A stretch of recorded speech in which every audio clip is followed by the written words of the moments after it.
Assalamualaikum warahmatullahi wabarakatuh. Apa kabar kalian? Semoga kalian baik-baik saja dan tetap diberikan kesehatan oleh Allah Subhanahu wa Ta'ala. Bantu channel kami dengan cara subscribe dan tekan tombol lonceng kalian. Terima kasih. Semoga kisah ini bermanfaat. Setelah ayahnya meninggal, putrinya menemukan buku harian yang dia sembunyikan darinya selama lebih dari 33 tahun. Seorang wanita muda menemukan buku harian ayahnya yang ditulis 33 tahun yang lalu dan ceritanya menginspirasinya untuk membuat perbedaan dalam kehidupan seorang anak laki-laki yang menderita.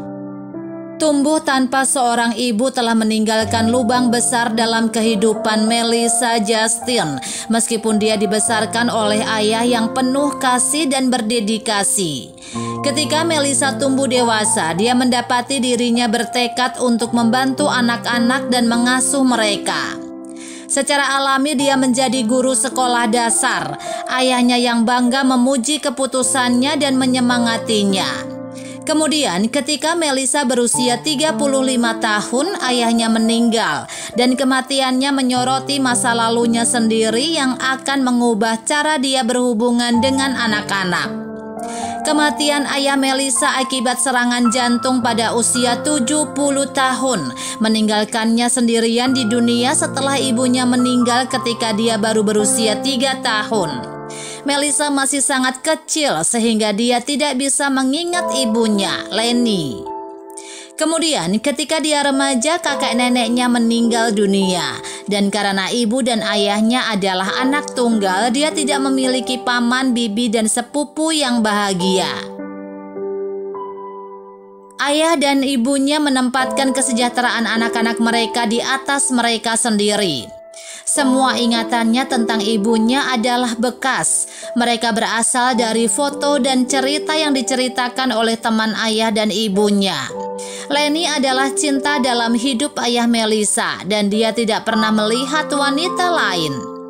Melissa dan ayahnya sangat dekat dan sekarang dia harus melanjutkan hidup tanpa ayahnya. 2 hari setelah pemakaman, dia pergi ke rumah ayahnya dan mengemasi barang-barang ayahnya. Apa yang dia temukan di sana akan mengubah hidupnya. Di laci meja samping tempat tidur ayahnya, dia menemukan sebuah buku tua. Dia membukanya dan melihat bahwa itu dimulai hanya beberapa minggu sebelum kematian ibunya. Dia membolak-balik ingatan ayahnya tentang dirinya saat berusia 2 tahun dan rencananya untuk mengajak Lenny pada liburan romantis. Melissa akan tinggal bersama ibu neneknya. Aku ingin kali ini pergi bersama Lenny, hanya kita berdua seperti dulu. Melissa mendongak dari buku harian. Ayahnya ingin pergi darinya, kemudian dia melanjutkan membaca. Para dokter mengatakan kepada saya bahwa tidak ada harapan, tetapi saya tidak ingin Lenny tahu. Saya ingin dia menikmati beberapa bulan terakhir ini sepenuhnya, tanpa rasa takut dan khawatir. Ibunya sakit, sekarat, tapi Melissa selalu percaya ibu tenggelam ketika kapal pesiar mereka karam.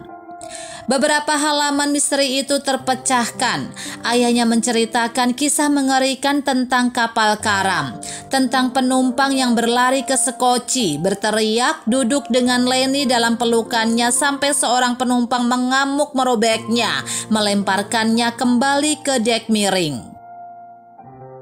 Dia menjerit dan meronta, mencoba mendekati istrinya, bertukar tempat dengannya, tetapi Lenny berpegangan pada pagar kapal dan tersenyum.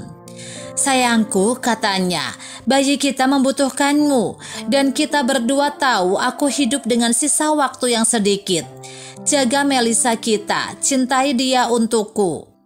Ayah Melissa melanjutkan dengan mengungkapkan bahwa selama 33 tahun terakhir dia hidup dengan rasa bersalah atas kematian istrinya, berpegang teguh pada kehidupan hanya untuk memastikan putri mereka tumbuh sehat dan bahagia. Entry terakhirnya tertanggal hanya beberapa hari sebelum kematiannya berbunyi, "Segera aku akan bersama cintaku dan hatiku akhirnya akan damai." Melissa menutup buku harian itu dengan air mata mengalir di pipinya. Setahun kemudian, Melissa menceritakan kisah itu di kelasnya dan meminta mereka untuk membayangkan apa yang akan dikatakan wanita yang tertinggal di kapal yang tenggelam itu. Dan anak-anak meneriakkan ide-ide mereka, masing-masing lebih keras daripada yang berikutnya.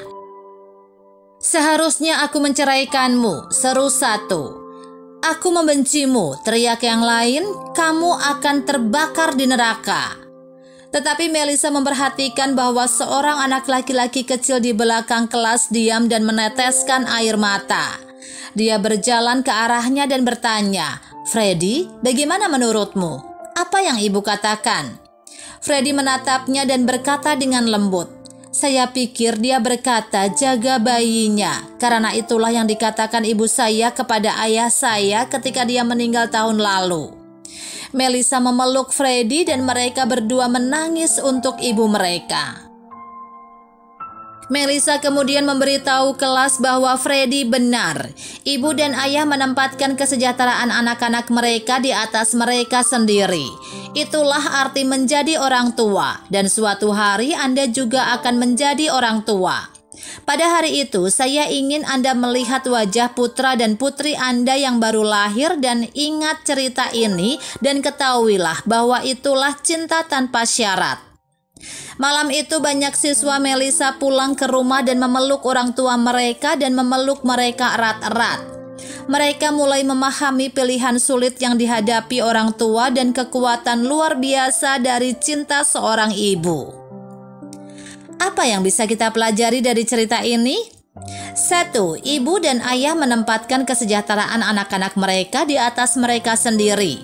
Leni tahu bahwa dia sedang sekarat dan putrinya membutuhkan suaminya. Jadi dia membuat pengorbanan tertinggi. Kesedihan yang dibagikan adalah kesedihan yang dibelah dua.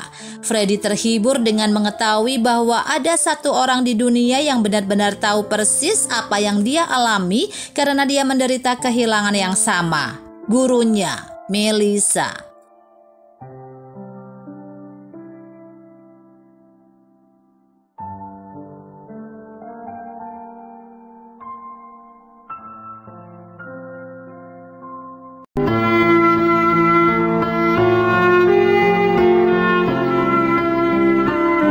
Assalamualaikum warahmatullahi wabarakatuh.